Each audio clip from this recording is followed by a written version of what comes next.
नमस्कार, myself Malika Parveen, assistant professor government law college Bikaner. LLB final year के subject CPC में हमने पहले ऑर्डर 13 तक किया था, आदेश 13 कर लिया था। आज हम आदेश 14 करते हैं, 14 करते हैं, ठीक है। तो ऑर्डर 14, जैसा कि मैंने पहले बताया कि हर ऑर्डर की जो हेडिंग होती है उस हेडिंग के अकॉर्डिंग ही हमें पता चल जाता है कि इस ऑर्डर में क्या क्या बातें कही गई है। तो आदेश 14, ऑर्डर 14 की हेडिंग क्या है? विवादकों का स्थिरीकरण, यानी इशू फ्रेम कब किए जाते हैं और कैसे किए जाते हैं। विवादकों का स्थिरीकरण यानी इशू उत्पन्न होते कैसे हैं, कब होते हैं, विवादक उत्पन्न कब होते हैं, विवादक कब उत्पन्न होते हैं, उनको निर्माण करने की सामग्री क्या है, कैसे न्यायालय उनका निर्माण करता है, वो सारी बातें इसमें बताई है। साथ में बताया है विधि विवादकों के आधार पे, यानी लॉ के जो इश्यूज हैं उनके आधार पे या उन विवादकों के आधार पे जिन पर पक्षकारों में रजामंदी हो गई है, यानी पक्षकार राजी हो गए हैं, उनमें समझौता हो गया, रजामंद हो गया है, तो उन विवादकों के आधार पर भी वाद का अवधारण किया जा सकता है। तो क्या बातें आई है कि विवादकों का स्थिरीकरण कब, कौन, कैसे, कहाँ करेगा, कौन सी स्टेज पे न्यायालय करे। इसके साथ में ही विधि विवादकों के आधार पे या उन विवादकों के आधार पे जिनमें पक्षकारों में रजामंदी हो गई है, वाद का अवधारण यानी वाद का निश्चय कैसे किया जाएगा, ये ऑर्डर 14 बताता है, ठीक है। तो स्टार्ट करते हैं। सबसे पहले विवादकों का स्थिरीकरण और विधि विवादकों के आधार पे या उन विवादकों के आधार पर जिन पर पक्षकारों में रजामंदी हो गई है, पक्षकार एग्री हो गए हैं, उनके आधार पे वाद का अवधारण, वाद का विनिश्चय कैसे किया जाएगा, ये ऑर्डर 14 की हेडिंग है। तो ऑर्डर 14 का हाफ रूल 7, तो अपने को इसमें याद रखने के लिए इम्पोर्टेंट बात याद आ जाएगी अपने को कि आदेश 14 में रूल कितने हैं? रूल 7 हैं और सातों ही रूल इम्पोर्टेंट है। ऑर्डर 14 में जो 7 नियम बताए गए हैं, सातों के सातों नियम इम्पोर्टेंट है, ठीक है। पढ़ते हैं। ऑर्डर 14 रूल 1 ये कह रहा है विवादकों की विरचना, इशू फ्रेम कैसे किया जाता है। तो इसमें 6 सब क्लोज दिए हुए हैं। ऑर्डर 14 रूल 1 में 6 सब क्लोज दिए हुए हैं, ठीक है। उनको 1 बाय 1 करके देखते हैं। सबसे पहले विवादकों की विवेचना ऑर्डर 14 रूल 1 की हेडिंग है। इसके आधार पे फर्स्ट सब रूल में बताया है कि विवादक कब उत्पन्न होता है, इशू कब उत्पन्न होता है, विवादक बनता कब है, कब बनता है, जब। तो रूल 1 का सब क्लोज 1 ये कहता है कि इशू उत्पन्न कब होता है, इशू फ्रेम करना तो पहले दूर की बात है, पहले विवादक उत्पन्न कब होता है वो देखते हैं सब क्लोज 1 में कि विधि या तथ्य की कोई तात्विक प्रतिपादना एक पक्षकार द्वारा कही जाए और दूसरे पक्षकार द्वारा उसे प्रत्याख्यान किया जाए या उससे डिनाई किया जाए। यानी इशू तब उत्पन्न होता है, तब पैदा होता है जब विधि या तथ्य की कोई तात्विक प्रतिपादना एक पक्षकार द्वारा कही जाए, प्रतिज्ञात की जाए और दूसरे पक्षकार द्वारा उससे प्रत्याख्यान किया जाए या डिनाई किया जाए, ठीक है। तो विवादक कब पैदा होता है? जब विधि या तथ्य, दो बातें बोली, विधि या तथ्य की कोई तात्विक प्रतिपादना एक पक्षकार द्वारा प्रतिज्ञात कहिए, यानी एक पक्षकार उसको कह रहा है और दूसरे पक्षकार द्वारा उससे डिनाई किया जाता है। जैसे ए कहता है ये भूमि मेरी है, बी कहता है नहीं ये भूमि ए की नहीं है। ये तथ्य संबंधी बात है, फैक्ट है, विवादक है। ए कहता है ये लैंड मेरी है और बी कहता है नहीं ये लैंड तो मेरी है, ए की नहीं है।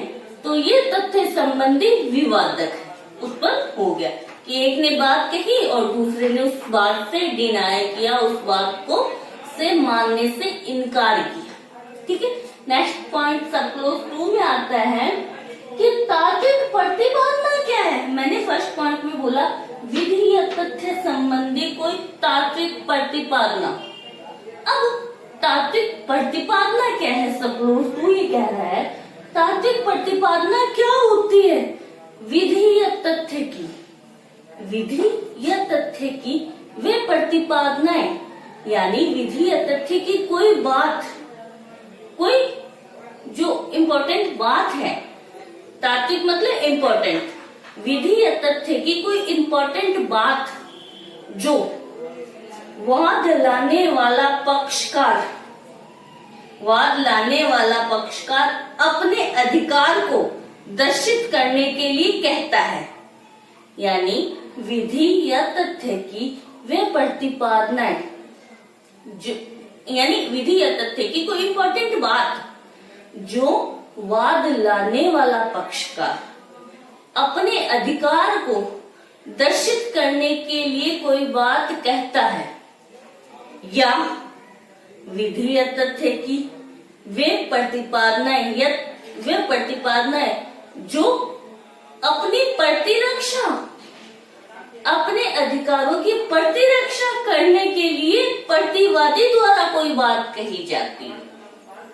सिंपल सी बात यह है कि तार्किक प्रतिपादना क्या होती है, विधि या तथ्य की वो इम्पोर्टेंट बात जिसे वादी, वाद लाने वाला अपने अधिकार को दर्शित करने वाला बताता है या कोई बात कहता है, वह वैसे ही विधि या तथ्य की वो विशिष्ट बात, वो विशिष्ट बात जिससे प्रतिवादी अपनी प्रतिरक्षा के लिए कोई बात कहता है, वो होती है तार्किक प्रतिपादना।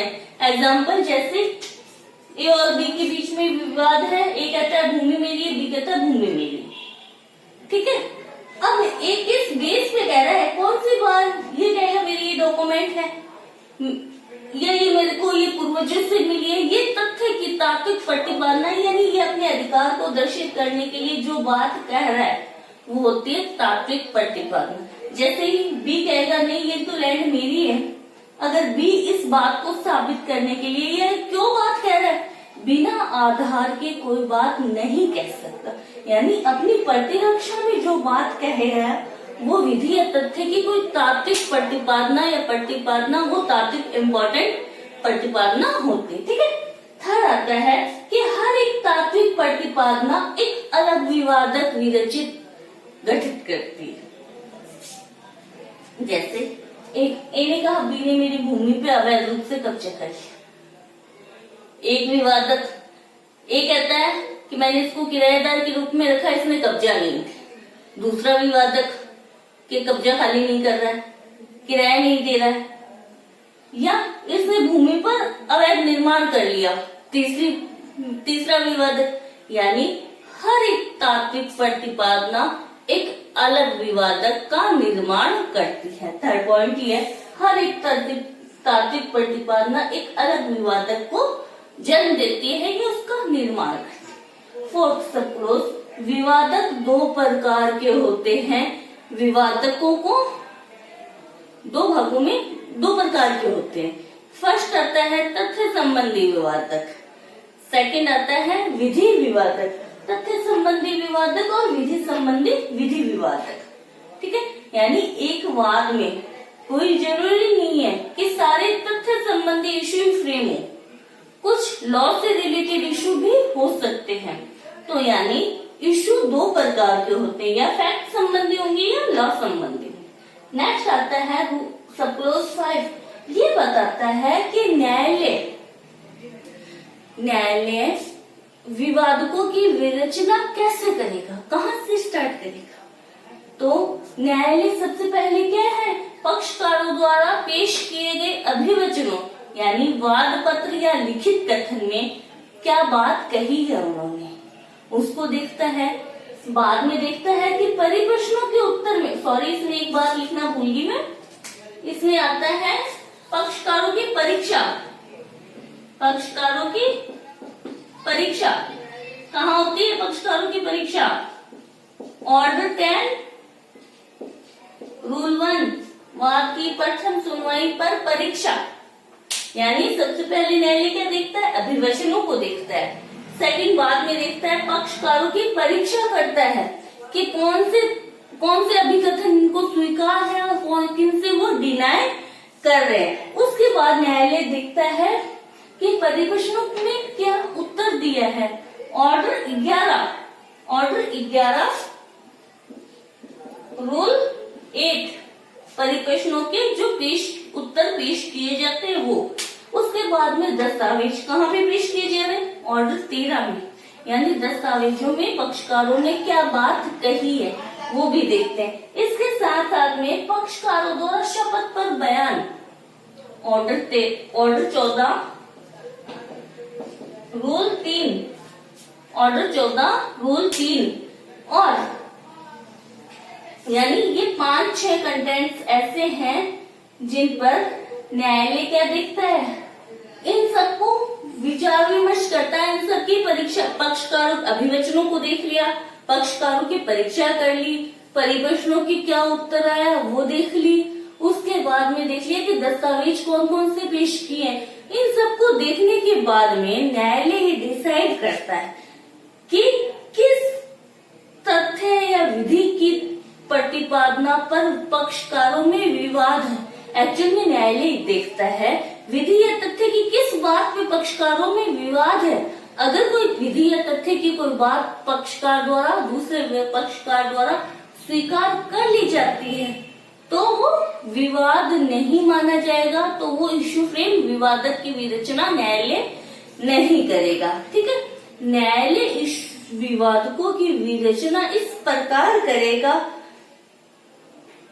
जो न्यायालय को उचित लगता है कि विनिश्चय न्यायालय का निर्णय इनके अनुसार सही तरीके से किया जा सकता है। ठीक है, इसमें आता है सबक्लोज 6।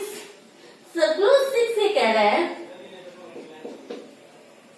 कि न्यायालय, सबक्लोज 6 ध्यान से सुनना, सबक्लोज 6 ये कह रहा है कि न्यायालय उस दशा में विवादकों की विरचना नहीं करेगा जब वाद की प्रथम सुनवाई पर प्रतिवादी द्वारा अपनी प्रतिरक्षा नहीं की थी। एग्जाम्पल इसमें क्या है कि न्यायालय उस दशा में विवादकों की विरचना नहीं करेगा जब वाद की प्रथम सुनवाई पर प्रतिवादी द्वारा प्रतिरक्षा न की गई हो। यानी इश्यू को न्यायालय को सुझाता कौन है? प्रतिवादी सुझाता है। वादी ने बात कह दी, अब प्रतिवादी ने अपना डिफेंस नहीं किया, अपनी प्रतिरक्षा नहीं की, तो माना जाएगा उसको स्वीकृत है। प्रतिरक्षा जब करेगा तब न्यायालय को पता चलेगा कि इन विधि या तथ्य के बात पर पक्षकारों में विवाद है, तब न्यायालय इश्यू फ्रेम करेगा। ठीक है, अब आता है ऑर्डर 14 रूल 2। ऑर्डर 14 रूल 2 ये कह रहा है कि न्यायालय द्वारा सभी विवादकों पर विनिश्चय किया जाएगा या अवधारण किया जाएगा। यानी न्यायालय जब कोई वाद न्यायालय के पास आता है, न्यायालय इश्यू फ्रेम करता है। इश्यू फ्रेम करने को न्यायालय में तनकी बनाना भी कहते हैं। विवादकों की विरचना करना या तनकी बनाना। तो हर एक वाद में 5, 6, 7 हो सकती है तनकी, यानी इतने 2 भी हो सकती है, 4 भी हो सकती है। वो तथ्यों और परिस्थितियों पर निर्भर करता है कि इस वाद में कितने विवादक हैं। अगर मैटर छोटा है तो विवादक कम होंगे, और अगर मामला बड़ा है तो विवादक अधिक होंगे। यानी न्यायालय में जब कोई वाद आता है तो न्यायालय इश्यू फ्रेम करता है। हर एक वाद में वाद में इशू फ्रेम करता है, तनकी बनाता है। तो 5 भी हो सकते हैं, 6 भी हो सकते हैं, 2 भी हो सकते हैं, 3 भी हो सकते हैं। वो तथ्यों परिस्थितियों पे निर्भर करते हैं, मामले की प्रकृति पर निर्भर करता है कि कितने इशू, कितने विवादक हो सकते हैं। तो मान लो 5 विवादक न्यायालय ने विरचित कर दी, इशू बना दी, तो न्यायालय हर एक इशू पर अलग विनिश्चय करेगा, अलग अलग से।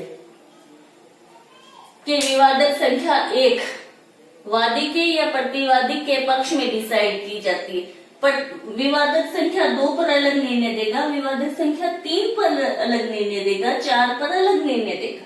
यानी हर एक विवादक पर न्यायालय विनिश्चय करेगा, निर्णय करेगा। ठीक है।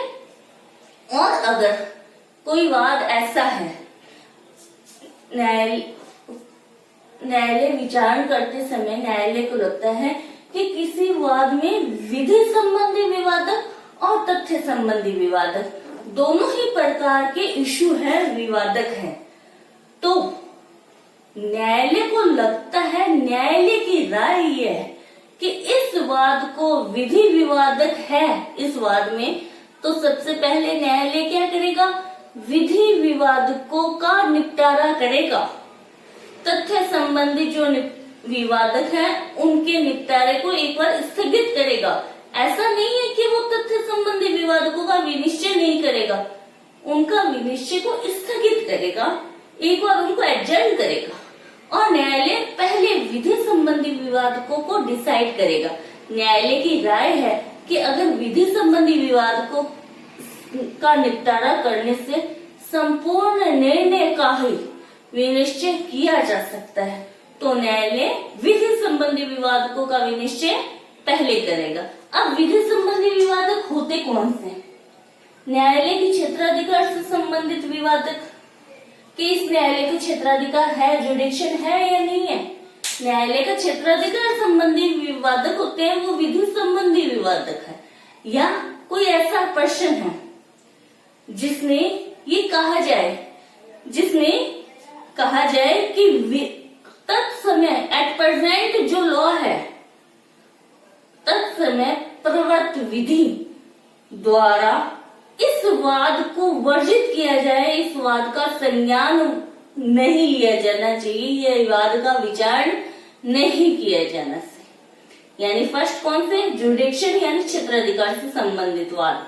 सेकंड पॉइंट जो मैंने बोला है, उसमें अगर किसी वाद में ये बात कही जाए कि तत्समय प्रवर्त विधि यानी एट प्रेजेंट जो लॉ है, वो लॉ इस वाद का विचारण करने से वर्जित करती है, ये संज्ञान करने से मना करती है, तो ये दोनों कौन से हो गए फैक्ट, ये दोनों ही इशू लॉ संबंधी, विधि संबंधी विवादक है। ठीक है, समझ आया। न्यायालय हर एक विवादक पे विनिश्चय करे, लेकिन जहां न्यायालय को लगता है कि विधि विवादकों का निपटारा पहले किया जाना चाहिए, तो वो तथ्य संबंधी विवादकों के निपटारे को एक बार स्थगित कर देगी, एडजर्न कर देगी कि पहले मैं विधि संबंधी विवादकों का निपटारा करूंगी। ठीक है, नेक्स्ट आता है ऑर्डर 14 रूल 3। ऑर्डर 14 रूल 3 ये कह रहा है कि वो सामग्री क्या होगी, कंटेंट्स क्या होंगे जिससे इशू फ्रेम किए जाते हैं। न्यायालय कोई भविष्य दृष्टा या वो तो है नहीं कि अपने माइंड से इशू फ्रेम कर दे, नहीं, न्यायालय को सामग्री, कंटेंट्स चाहिए, तभी तो वो इशू फ्रेम कर पाएगा। तो इसको 3 तरीके से इशू सामग्री मिलती है न्यायालय, 3 प्रकार से न्यायालय के पास वो सामग्री आती है जिनसे न्यायालय इशू फ्रेम करता है या विवादकों की विवेचना करता है। सबसे पहले पक्षकार द्वारा या पक्षकार के किसी प्लीडर द्वारा या किसी अन्य व्यक्ति द्वारा जो पक्षकार की ओर से उपस्थित होते हैं। पक्षकार, प्लीडर या कोई अन्य व्यक्ति जो पक्षकार की ओर से उपस्थित होता है। शपथ पत्र पर किए गए अभिकथन, शपथ पत्र पर किए गए अभिकथन शपथ पत्र, ठीक है, पे किए गए अभिकथन, यानी जो बात उन्होंने एफिडेविट में कही है वो न्यायालय के पास आधार मिल जाएगा। सेकंड आता है अभिवचन, यानी पक्षकारों ने अपने अभिवचनों में या वाद के परिप्रश्नों में, इसमें लिखा नहीं मैंने, परिप्रश्नों के उत्तरों में क्या जवाब दिया है, कहाँ पे था परिप्रश्न का उत्तर, कहाँ पे था, ऑर्डर 11 रूल 8। अभिवचन में क्या बात कही है या परिप्रश्नों के उत्तर क्या दिए हैं, उनसे भी न्यायालय को इश्यू फ्रेम करने के लिए सामग्री मिलती है। थर्ड आता है दस्तावेज की अंतर्वस्तु, यानी पक्षकारों ने, दोनों ही पक्षकारों ने या दोनों में से किसी पक्षकार द्वारा पेश की गई दस्तावेज की अंतर्वस्तु। कहाँ पे पेश करते हैं दस्तावेज, मूल दस्तावेज, ऑर्डर 13 रूल 1, ठीक है। तो इसको सिंपल सी लैंग्वेज में अपन याद कर सकते हैं, अभिकथन, अभिवचन और दस्तावेज की अंतर्वस्तु, अभिकथन, अभिवचन और दस्तावेज की अंतर्वस्तु, ये 3 चीजें हैं जो न्यायालय को वो सामग्री उपलब्ध करवाती है जिससे न्यायालय इश्यू फ्रेम कर सकता है, ठीक है। इसके बाद में आता है ऑर्डर 14 रूल 4 कि विवादकों की विरचना स्थगित करना। न्यायालय जब मान लो सामग्री आ गई न्यायालय के पास, तो सामग्री आने के बाद में न्यायालय इश्यू फ्रेम करेगा, विवादकों की विरचना करेगा। लेकिन अगर न्यायालय की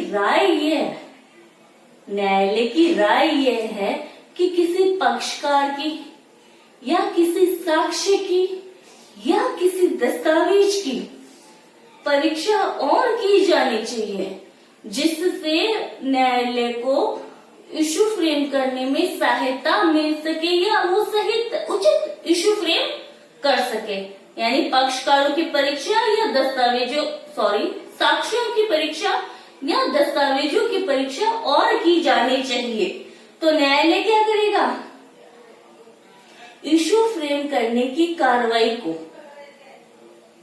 7 दिन तक के लिए 7 दिन की अवधि तक स्थगित कर सकेगा और इन 7 दिनों के भीतर में वो उन साक्ष्यों को समन भेजेगा या पक्षकारों को दस्तावेज पेश करने के लिए समन भेजेगा या जो दस्तावेज है उनका निरीक्षण करेगा। ये सब करने के बाद में यानी न्यायालय पक्षकारों साक्ष्यों की या दस्तावेजों की और परीक्षा करना चाहता है तो विवादकों की जो विरचना की जानी है उसको 7 दिन के लिए स्थगित कर सकता है न्यायालय, ठीक है। तो याद रखना है ऑर्डर 14 रूल 4 विवादकों की विरचना को कितने दिन तक के लिए स्थगित किया जा सकता है, तो 7 दिन के लिए स्थगित किया जा सकता है, ठीक है। फिर आता है ऑर्डर 14 रूल 5। रूल 5 ये कह रहा है कि विवादक विरचित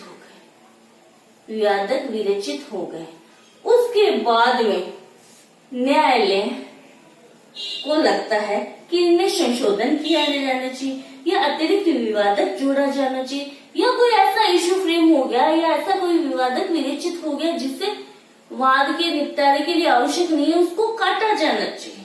3 बातें, या तो संशोधन या अतिरिक्त विवादक की विरचना या विवादक को काटा जाना। तो न्यायालय, अब ध्यान से सुनना, न्यायालय डिक्री पारित करने से पूर्व किसी भी समय पर न्यायालय को लगता है कि ये जो विवादक है इसमें कुछ अमेंडमेंट किया जाना चाहिए, तो न्यायालय उस विवादक में अमेंडमेंट या संशोधन कर सकता है। या इश्यू फ्रेम हो गए उसके बाद न्यायालय को लगता है कि संपूर्ण वाद है या जो विवाद है उसके संपूर्ण विनिश्चय नहीं किया जा सकता, इसके लिए और अतिरिक्त विवादक की विरचना की जानी चाहिए, तो न्यायालय अतिरिक्त विवादक की विवेचना कर लेगा।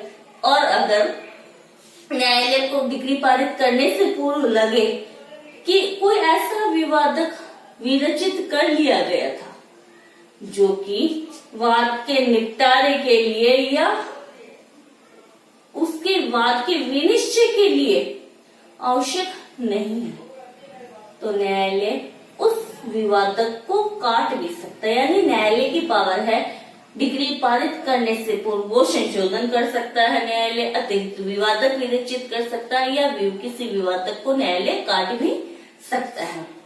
नेक्स्ट आता है ऑर्डर 14 रूल 6 कि विधि या तथ्य का कोई ऐसा प्रश्न है जिस पर पक्षकारों में करार हो गया है कि इस विधि या तथ्य का क्वेश्चन जिस पे पक्षकार में करार हुआ या जो पक्षकार रजामंद हो गए कि इस विधि या तथ्य के प्रश्न को हम विवादक के रूप में विरचित कराएंगे और उसका निर्णय न्यायालय या तो पॉजिटिव में दे दो या नेगेटिव में दे सकता है।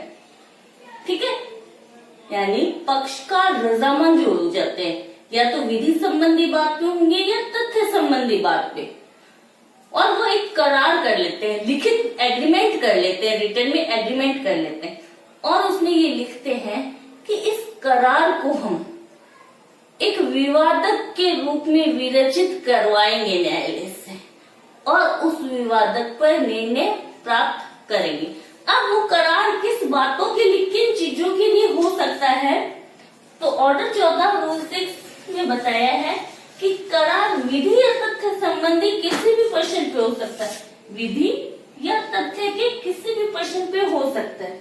तो इसमें याद करने के लिए 3 चीजें आती हैं। फर्स्ट धनराशि, सेकंड संपत्ति और थर्ड आता है विशिष्ट कार्य। विशिष्ट कार्य यानी पक्षकार रजामंद हो जाते हैं कि करार में ये निश्चित कर लेते हैं कि कौन सा पक्षकार किस पक्षकार को कितनी धनराशि देगा जो वाद में विवादग्रस्त है। यानी मान लो ए और बी के बीच में 5,000 से संबंधित कोई विवाद है और ए और बी ये करार कर लेते हैं कि मैं 3,000 रुपए दे दूंगा आपको। ए और बी के बीच में ये रिटर्न में करार हो जाता है, एग्रीमेंट हो जाता है कि हम एक दूसरे को 3,000 रुपए दे देंगे, कौन किसको देगा ये उस करार में लिखित हो जाता है।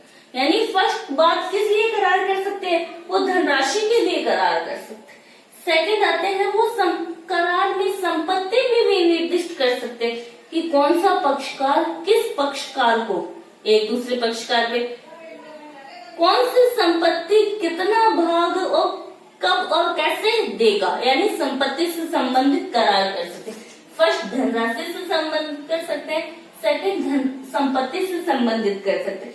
थर्ड आता है जिस पर विवाद है, यानी पक्षकार या एक से अधिक पक्षकार हैं, पक्षकार या एक से अधिक पक्षकार है, वो उस करार में ये विनिर्दिष्ट रूप से स्पेसिफाइड लिख लेंगे कि ये पक्षकार ये विशिष्ट कार्य करेगा या नहीं करने से विरत रहेगा। यानी वो करार में लिख लेते हैं कि ये विशिष्ट कार्य करेगा या करने से विरत रहेगा, कौन सा पक्षकार करेगा और कौन सा करने से विरत रहेगा। यानी ये तथ्य विधि से संबंधित 3 बातें आती हैं, धनराशि, संपत्ति और विशिष्ट कार्य। यानी इन 3 चीजों के बारे में अगर वो करार कर लेते हैं तो उस करार का वो विवादक के रूप में न्यायालय में उसकी विवेचना विवादक के रूप में वो कथन करेंगे, इशू के रूप में उसका उल्लेख करेंगे और न्यायालय इस करार के अनुसार उसमें निर्णय देगा। ठीक है, फिर आता है ऑर्डर 14 रूल 7। ऑर्डर 14 रूल 7, यदि न्यायालय को ये समाधान हो जाता है, न्यायालय को ये लग जाता है या न्यायालय को समाधान हो जाता है कि जो करार या जो एग्रीमेंट इनके बीच में निष्पादित हुआ है वो सद्भावना पूर्वक हुआ है, यानी न्यायालय को ये समाधान हो जाता है कि पक्षकारों के बीच में जो करार हुआ है, जो एग्रीमेंट हुआ है, वो सद्भावना पूर्वक हुआ है या उसका विनिश्चय करना करार के अनुसार वाद का निपटारा करना सही है, या करार इस योग्य है, एग्रीमेंट इस योग्य है कि उसका विचारण और विनिश्चय जब भी न्यायालय द्वारा किया जाए उस करार का प्रयोग किया जा सकता है। तो यानी न्यायालय को लगता है कि करार सद्भावना पूर्वक गुड फेथ में किया गया है, तो न्यायालय उस करार के अनुसार न्यायालय डिक्री पारित कर सकता है। और ऐसे डिक्री पारित करेगा न्यायालय जैसे विवादक विवेच्य इशू फ्रेम करने के बाद जिस हर एक इशू पर न्यायालय निर्णय देता है, वैसे ही करार के हर एक पॉइंट पे न्यायालय विनिश्चय करेगा। और करार के अनुसार अगर न्यायालय ने निर्णय दिया है, विनिश्चय किया है, तो उसका प्रभाव ऐसे होगा कि मानो वो डिक्री हो।